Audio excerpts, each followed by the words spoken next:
เปิดภาพมาเมื่อนี้อยู่ที่บ้านบ่าวคำลาพี่น้องเลยโอ้เดินทางมาครั้งแรกพี่น้องเนาะเห็นแต่ในคลิปพี่น้องเลยเห็นแต่ในคลิปทางทีมงานเพิ่นมาถ่าย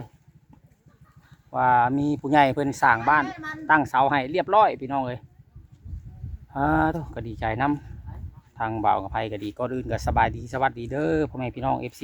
ที่เคารพรักแพงเบิดสู่ขู่สู่คนเบิดทุกหม่องทุกบอนอะไรพี่น้องเลยเพราะว่าจะเป็น FC ทางภายในหรือว่าต่างประเทศพี่น้องเลยเนาะตัวพี่น้องเลยบอนผักบอนเศร้าเพิ่นการนี่แหละคือสิอยู่นี่แหละพี่น้องเลยเนาะมาฮอดจอดถึงแล้วก็บ่ต้องว่าลายทางบ่าวกับไผเองก็สิพา FC หรือว่าพาพ่อแม่พี่น้องเข้าไปทักทายสบายดีบ่าวคำลาสะก่อนพี่น้องเนาะโทสบายดีเด้อสบายดีทุกคนสบายดีโอ้มาครั้งแรกพี่น้องเลยเห็นแต่ในคลิปเห็นแต่ในคลิปทางทีมงานมาถ่ายโอ้ในน้ำตัวนี้ไหมอันนี้บอกคนว่าบ่าวอีคำลานะแม่นเป็นยังไงคือว่าซื้อคำลาจักเล็บผมมีตังมาเนาะ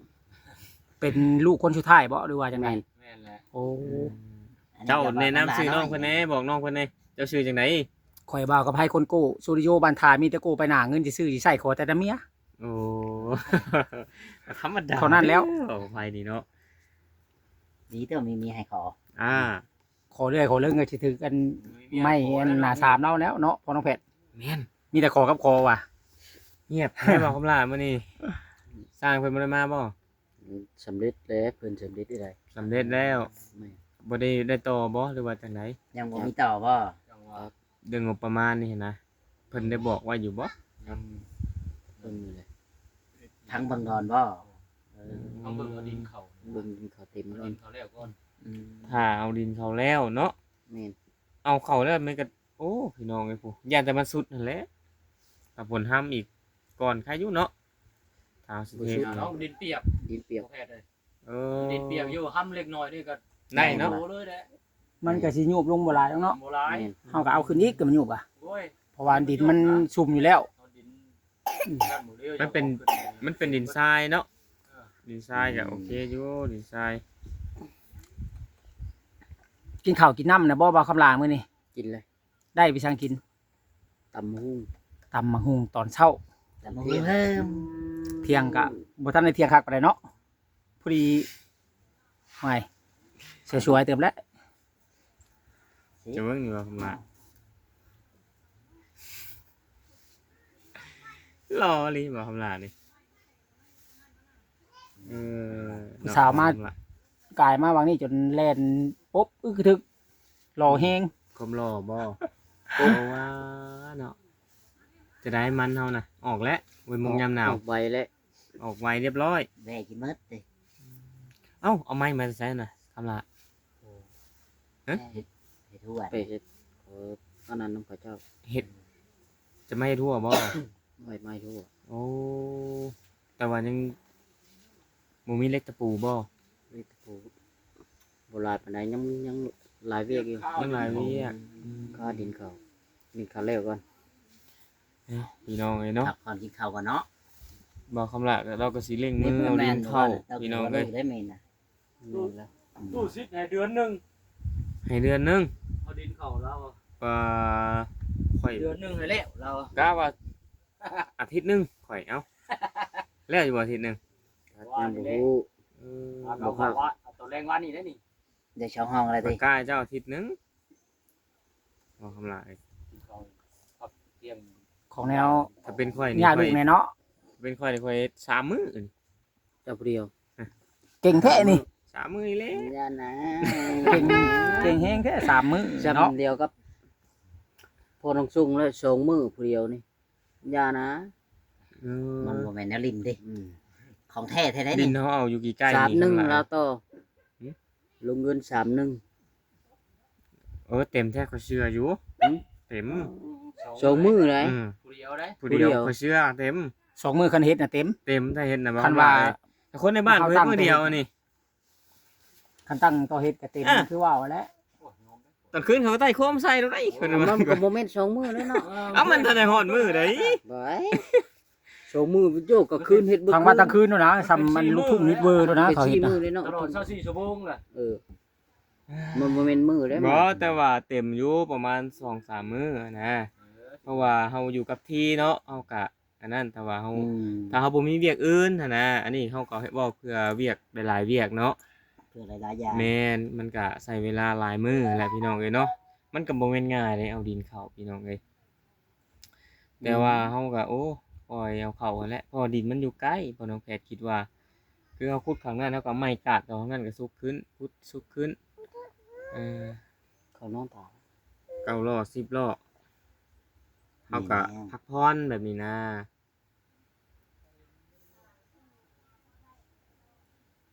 มันก็ค่อยๆเฮ็ดไปเนาะคำว่าเนาะเพราะว่าเจ้าเอาเข้าเต็มเลยได้2ห้องจักมื้อซะเจ้าเอาเข้า2ห้องนี่ เขาว่าตัวแรงวันนี้ หั่น ก็ได้2คาบ เจ้าเอาเข้าบ่ฮอดอันนั้นซับตอนแรงวานนี้ 3 คน กับมื้อนี้3คนก็ตามมันบ่ดนนี่เต็มแหละ อันนั้นแหละข้อยจังว่า3มื้อนะ ก็ ยัดกลัวบ่รู้ เฮาก็เองตามเนาะคอยเฮ็ดไปคือว่าแหละอาทิตย์หนึงหรือว่าอาทิตย์ปลายก็เฮ็ดไปเรื่อยๆนั่นแหละ คันลูกบ่ซอบ่นั่นก็เฮ็ดไปเรื่อยๆก็ใครอยู่เนาะ ส คำละ บายแล้วนี่ บ่อยากสำบาย โอ้คิงแฮม แอบลูกแอบเลย ลูกนี่โอ้ไปแข่งฝนแข่งแดดบ่ลูกหึแข่งแดดแข่งฝนมันก็บ่นั่นได้เด็กน้อยระมัดระวังได้ถ้าบ่สำบายมาแล้วมันยากจะได้เด็กน้อยโอ้ยอย่าอยู่ดีมีแห้งนะใครแน่อาจเจ็บเป็นเอ็นอุ่นแล้ว เจอ โอ้ย แค่หน้าย าก คนเล่ ยาน ก บ่สบายเลยเริ่มเลย กินหืดกินยาอีกก็ถ้าเพิ่นบ่อันนั้นกินง่ายก็ใครอยู่ กินแต่บ่ยานะกินแต่บ่เลยหมู่มีเนี่ยประชุมจ้างกายผู้ดังซื่อก็ตักขนาดตักน้ำให้ก็ยังบ่กิน เออ ต้องไปตักเองกินได้ยา แห นะ ละลูกข่อยคือกันเด็กน้อยนะฮะต้องหาวิธีอ้อยเขากิน มันลิ้นน้ำนะมันเป็นหวัด ลิ้นน้ นั่นแหละเวลาลิ้นน้ำลิ้นในเขาต้อง ำระวังบ่ให้ลิ้น แม่ น้ ห้ามบ่ให้เขาเล่น ำบ่สบายเลยเด้ อย่าไอ้บ่สำบายต้องไปหาแพทย์หาหมอกินหืดกินยาถ้าบ่ดีมีแห้งนะใครแน่ เอ้ยเขานอนท่าพ่อไว้ พี่หมอนมานอนเตียงนี่ อืม เด้อไปนอนท่าพ่อเขาเอาหมอนให้ไปเขาเอาหมอนไว้ เอาหมอนให้เรา เอาห น ม อ อน น ให้ลูกหน่อยไป เออเดี๋ยวลูกนอนก่อนนอนได้บ้างล่ะนอนพักผ่อนก่อนเล็กน้อย ปวดหัวให้ วัด บ่าวคำลา ลูก ตัว ก็ จริง บ่ เสียง ค่อย จริ ส ง บายพี่น้องเลยเล่นน้ำลายเล่ ลิ้ น นน้ำลิ้นนี้ น้ำโมเล่นน้ำตากแดดแน่บัดโอ้ยแฮงบ่สำบาย เนี่ย ขอของดีมาสู้พี่โยมาช่วยก่อน ของดี ไว้เด้อ มีของดีมาสู่บ่จอยอีกแม่นหยังเด้บาดนี้ ไก่น้อยเอาจัก คอยมีของดีเก่าของเก่าของแกมาให้เจ้าเบิ่งนี่ อยาก ของ ได้ เก่า อยู่ได้พอแพทย์ก็ได้ ช้างในท้องเก่า นี่ของเก่าจนบ่ได้มีตัวเลขบ่ได้มีอัน ตรงนี้ ปีสร้างบ่ได้มีปีอันเพิ่นเฮ็ดปลูกเสกหยังเลย เก่าแฮง ไอ้ข่อยเด้อ โอ้ไปหาเจ้าบ่ได้เด้ของศักดิ์สิทธิ์ไผสิไปให้เดโลเดเล เช้าสลากหัวกูดนั่นเด้มันเป็นกล่องนะเล็กน้อยหัวกูดนั่นนะมันเอาสลก ยาน้ำ แม่นลูกก็กินกล่องหนึงบางทีก็หายเลยจะเป็นไข่เล็กๆน้อยๆนี่มันสิหวานอยู่แต่เล็กน้อยมันน่ะสิแค่เนาะมันบ่ค่อยกิน น้ำอ้อยผมก็ต้องจิกสลากมันหมายมันฮู้จิกสลากก็ยากขนาดตักใส่แนวอื่น ตักน้ำมาให้กินก็ยังบ่กินนะ อืม จะเขะบ่เขะบ่กินใส่ยาว่ะ แล้ว ถือกินสิก็ยังแลดปุ๊บนะเนาะเด็กน้อยแค่ยา พอมันแบบนี้ว่าตะกี้นี่แค่ยาจักแล้ว เจ็บเป็นเอ็ดอุ่นก็ยากได้นั่นน่ะ หลายนะ มีแต่แค่สิซักอย่างเดียว เจ้านะ ในบ้าน แล้วก็ลูกนะ บ่หมอ ข้อยก็ยังซักอย่างเดียวกินยาบ่กิน ในบ้านในหมอหิวกระเป๋าในบ่มีบ่ มีบ่แรงทางที่เขา เข้าไปฉีดยาก็สบาย ฉีดยาให้ท่าน มันก็ ทุ สิ ก บ่ 4 ชั่วโมงเอายาให้กินแล้วมันก็สิเซาสิหายขาดเลยหรอกนิดน้อย เอาปลาไว้ ให้กินยิบๆกินยุดๆย่อนๆล่ะโอ้ยมันก็นั่นเซาอยู่ได้ต้องให้กินเป็นเวลาถูกเวลาสิเซาไวกินหึดกินยา จักชั่วโมงเพิ่นให้กินเทื่อนึง ยิงตามไข่แล้วบอกไปเอ้ยไข่แห้งกับ 2 ชั่วโมงบ่หรือ4 ชั่วโมง ยิงตามเพิ่นก็สิแนะนำเนาะเป็นหมอเป็นอันนั้นก็ได้อาโบนั้นปันไดกับนักปันไดกับ4 ชั่วโมงประมาณนั้นแหละ เป็นจักมื้อแล้วนี่ วัน เป็นวานนี้แหน่เริ่มอายแล้ว เป็นไออีกเด้ เต็มลืมแต่ตะเลมันซื้อนั่นลืม จนให้แข่งฝน เด็กน้อยภูมิต้านทานยังบ่สูงจะได้สักพี่น้อง เวลาอากาศมันเปลี่ยนบัดนี้มันก็ เกิน เลย คำลานี่ยังบ่ฮู้เนาะคำลาเนาะว่าสิได้นั่นต่อหรือบ่ก็คือ ยัง เอา บ่มี ดิ ง น บประมาณอะไรบ่ ดินเข้าก่อน อืม ยังบ่ บึงดินก็แล้วแหละอยู่ ใช้ว่าเป็นหนี้มื้อนั้นน่ะ แล้ว แล้วบ่ เป็นหนี้หยังอะนะบ่จอย แล้ว นี่ ว่า ปู เป็นหนี้ บ่ ปูนเป็นหนี้บล็อกเนาะแม่นบ่แต่ว่าใช้เพิ่นแล้ว ใช่แล้ว ดีแน่จ้ะ นี่ปูนนี่บล็อก แต่ว่ามีผู้หลักผู้ใหญ่เพิ่นใช้แล้วเพิ่นซอยนั่นแหละข่อยว่าเฮาต้องมีความมุ่งมั่น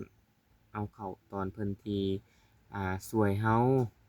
เพิ่นเบิ่งเห็นความกระตือรือร้นเฮาว่าเฮานี่อยากได้เนาะ อยากได้อยากมี แม่น เฮาก็ต้องเฮ็ดเอาตอน ถ้า เพิ่น เฮา ช่วยนี่แล้ว บ่เฮ็ดอีหยังถ้าแต่ผู้ใหญ่เพิ่นซอยก็เพิ่นก็บ่รู้สิเฮ็ดจังไดได้คำลาเอ้ย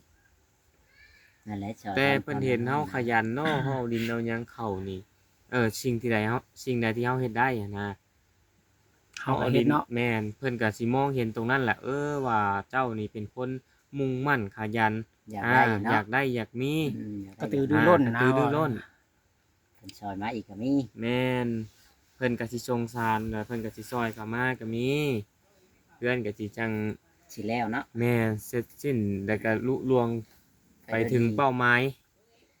จนแล้วจนทั่วพุ่นล่ะ เพิ่นสิต่อขึ้นอีกบ่เสานะคิดว่า เสาร์นี้โอ้ มันสิต่ำพอแล้วนะเพราะว่ายันว่าเพิ่นสิต่อขึ้นอีกบ่ก็ถามว่าก็ล่ะยันว่าเพิ่นมีแผนวางไว้อะนะ เขาจะเอาแบบทรงโมเดิร์นเนาะ ถ้าว่าเฮาเพราะว่าเฮาเอานี่เข้ามันสูงเลยเด้ก่อแองมันสูงเติบ ถ้าว่าอันนั้นมันก็บ่ต่ำนะเฮาก็ยกอันนั้นขึ้น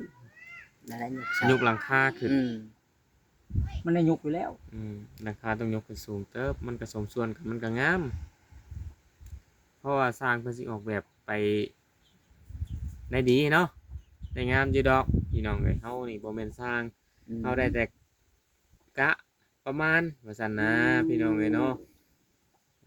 มันเลยบ่อีหยังบ่ได้บ่นอนทางสร้างเพิ่นเว้ามาแล้วมันสิมีน้ำหนักออกแบบจังซั่นจังซี่แล้วมันก็โอเค เพิ่นก็ยุกขึ้นแบบหลังตัวอันแล้ว แม่นข้างหลังเพิ่นก็ยกข้างหน้าเพิ่นก็ยกเพิ่นต้องยกให้มันสมส่วนกันบ่ยากหรอกตัวน่ะโอ้แต่ว่า มีเนาะ แม่นมีงบประมาณจ้างสร้างเพิ่น มีงบประมาณว่าอย่างซั่นเสีย ตอนนี้ เดื ก็ อน รอ คำบ่แม่นง่ายได้เพื่อสิได้เฮือนหลังหนึงเนาะ โอ้ย ข่อยเฮ็ด2 ปีแหละยังบ่ได้เอาเงินไผก็ได้เอาคำละเอ้ยปีที่3ปีสิมานี่ยังบ่แล้วอยู่แต่จะมุงหลังคา มีหลังใหญ่แต่บ่ ก็บ่ใหญ่แต่ว่ามันบ่แล้วเด้ซะ น้อยบ่ใหญ่ซ้ำคฤหาสน์บ่ โอ้เนาะ เฮ้ยบ่แพทย์ ก็เฮือนโมเดิร์นแบบคือกันกับเจ้านี่แหละ โมเดิร์นกันใหญ่เนาะบ่จอย ก็บ่ใหญ่ก็พอดีพ ก็ อดี สิ อก ยู่ ว้างกว่าของบางลาแน่เนอนนึง ก็กว่าของเจ้าอยู่ ฮอด16เสาพุ่นบ่จักบ่ 15เสา 15เสาพุ่นเบิ่งแหน่ ห้องละ3x4เงินข่อยนะก็บ่ใหญ่ฮะต่อห้องหนึง 3คูณ4เมตร อืม 15เสาบาทนี่กว้างบ่ได้หอมเจ้าว่ะ 3 4 เรือนละห้องนี่แหล้วบ่กำ บาง ลัง ลาตกใจพูดละงงติ 3 4 แม่น บางลาเลี้ยวบางของกูดิว่าติ กระดัดโซะ โอ้ยได้ซำนี้ก็ดีใจนะเนาะขลาเนาะ โดย อันนี้ก็2บ่2คูณ3บ่นี่บ่กลัวเด้นี่ 35พุ่นได้นี่ฮะ ครั้งนี้สิเป็นอัน3 เมตร 50เนาะนี่ข้างหน้าสิเป็น2 เมตร 2 เมตรปลายบ่ห้องหนึงหั้นนะเป็นคำลานี่กะเบิ่งพี่น้องเฮาก็บ่ได้อันนั้น 6 คูณ 5ไปจังบ่ แม่น 7 คูณ 7คูณ 7 5เนาะ คูณ 5 เป็นหา 3 เมตร 5 3 อืม ห้อง3เป็น5 7 แม่น คูณ ละ 5 ห้องนี้3 เมตร 5ตัวนั้น2 เมตร 5 2 เมตร 5คูณ3 เมตร 5ต่อห้องหนึงของเจ้า โอ้ยซาบิยูได้แห่งก็ดี แม่นถือว่าห้องใหญ่ บ่ บ่ แพ้ แพ้ ได้ ได้ เฮ็ เฮ็ ด ดกิ้ง เฮ็ดใหญ่สิดอกบ่แพ้ดะมื้อแล้วมีแต่กี่ฝุ่นนะ บ่แล้วเนาะเฮ็ดใหญ่ซื้อบ่แล้ เฮ็ ว ดใหญ่สิเฮ็ด3 ปียังบ่เห็นบนแล้ว ยังบ่เห็นบนแล้วบนอยู่อุกอยู่ข่อยนะ ข่อยก็ยังบ่แล้วได้ตู้กับไผ บ่ว้าวดอกเจ้าน่ะเฮ็ดจนเต็มเดินจึงย่านะมันบ่จักแล้วดอกเจ้านะ ข่อยลูกชายข่อย เฮ็ดไป สอง เลย คนเด้ทำละข่อยก็ห้องหนึงนี่ลูกข่อยก็ห้องหนึงอีกคนหนึงก็อีกห้องหนึงมันก็3 ห้องพุ่นเด้มันก็พอดีแหละครับเฮ็ดเพื่อลูกพร้อม คำลาก็อยู่ห้องนี้ บ่เฮ็ด ลูกก็อยู่ห้องนั้น เฮ็ดเพื่อลูกเรียบร้อยเลยพอน้องแพทย์เนาะ ว่าซั่นแล้วพี่น้องเอ้ยเนาะเอากับบุกบืนเอาและสิ่งใดที่เฮาเฮ็ดได้เนาะคำลาเอ้ยสู้ๆเป็นกำลังใจให้ เห็นแล้ว เวลาว่างเฮาก็ขึ้นเอาสุกขึ้ มื้ น อนี้ ถ้าเฮาสิเฮ็ดขี้ข้านก็บ่ได้ ฝนที่ตกบ่มื้อนี้ บ่จักคือกัน ถามแบบนี้ก็ยอมคือกันแน่เนาะ ข่อยว่าสิช่วงที่ตกอยู่เนาะ บ่ตกบ่ มื้อนี้เห็นได้ บ่ตก ตกก็ยันบ่แห้งตกอยู่หั่นจะบ่แห้ง คำลาเราเฮงบ่มีโทรศัพท์ซับบ่ฮู้ว่าฝนสิตกหรือบ่ตกก็ได้เราเฮงบ่จักแล้ว งูยังแบบว่าตั้งงูหลายอะนะ อืม ตำนูนบ่ตก เนาะ เอ้ยจักทางอื่น ทางนี้บ่ตกดิข่อยว่าทางนี้ได้ตก หือ ทางนี้ทางเฮานี่ตกทางเฮามานี่ตก จะเข้า ได้ข้าวบ่ เข้าอีกแล้ว ดีแล้วอยากกินข้าว แม่นจังหน่อยหาข้าวให้ลูก กิ กิ น น ข้าวตา เป็นทั้งพ่อทั้งแม่แบบนี้แหละก็ลำบาก เล เลย ย รักษา สู้ๆ บ้าน เด้อ ลูก ทำหลาน นอน เด้อ นอน เป็นกำลังใจให้สิว่าในใดสนะเอาพี่น้องเอยฝากเป็นกำลังใจให้คำลาในเด้อพ่อแม่พี่น้อง FC เบิดสุขทุกคน เราว่าเราจะไปตัดผมอยู่ได้แต่ว่าบ่มีเวลาแล้วว่ะ โอ้ แม่ก็อยู่นี่พ่อก็อยู่นี่เนาะ แม่ เป็นทั้งแม่เป็นทั้งพ่อบัดนี้ บ่จอยก็ว่าจะพาบ่คำลาไปตัดผมอยู่แต่ว่าลูกบ่สำบายมื้อนี้เนาะ อืม เอาเป็นมื้อหน้าซะเนาะบ่จอยสิพาไปตัดผมพี่น้องเอ้ยผม เอา ยาว ตัว เล เลย ยมาโดนหน้าพ่อแพทย์มาตัดพี่รถ มาเขาตัดบ่งาม ตัดบ่เป็นมันบ่เป็นได้ลายถ้วยอยู่ มัน ให้ บ่ได้ลายนะ บ่เป็นได้ มันบ่ลายนะอันต้องเดินนะ เนาะบ่คำลา ตั้งบ่อยากโชว์สีมือจังดีนี่ บัดสิมาบัดเห็นแต่คำลาใส่หมวกบัดอ้าวเป็นหยังว่าซั่น นอนหน้าเลี้ยงไก่สามผมโป่งได้ ไปนอนเปลือกฟองตัวได้ติ ถึงสิได้เข้าบ้านสามผมโป่งว่ะ ว่าก็ลาไปนอนอยู่โพนพอดีแล้วมันปวดแม่น สิเนาะเอ้ยนี่ล่ะกะว่าไข้แห้งก็พาลูกไปหาหมอได้คำลาเอ้ยเข้าไปซักยาได้ อืม ลูกนอนพักผ่อนก็ว่านั่นก็บ่สบายแห้งก็ได้เนาะพี่น้องเอ้ย เจ็บหัวแล้ว โอเคพี่น้องฝากเป็นกำลังใจให้ ส คำ บาย ลา ดีเด้อ เด้ บ่าวลา อ เด้อ โดยสบายดี